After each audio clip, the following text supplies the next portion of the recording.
नागपंचमी आणि पुरणपोळी. पण पुरणपोळी बनवायच्या आधी म्हटलं चला देवाला नैवेद्य बनवून घेऊया आणि वारुळाला पण जायचं होतं म्हणून एका साईडला नैवेद्य बनवायला घेतले, दुसऱ्या साईडला गॅसवर ना शेवयाची खीर टाकलेली होती.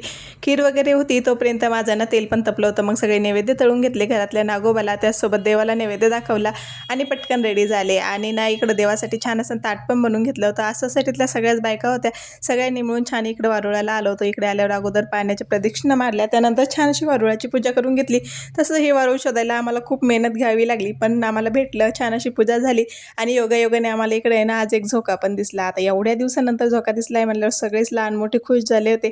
सगळ्याजणांनी मानाचे 5 झोके खेळू असं म्हणता म्हणता बरेच सगळा वेळ आमचा इकडे गेला. सगळ्यांनी मिळून एक एक करून सगळ्यांनी झोका खेळला.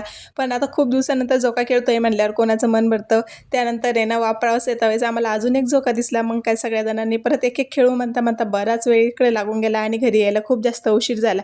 घरी आल्यावर काही राहिलेला स्वयंपाक बाकी होता तो सगळा आवरायला घेतला. आणि चला आता आजचा व्हिडिओ आपण इथेच एंड करूया. भेटूया नेक्स्ट व्हिडिओमध्ये. तोपर्यंत बाय.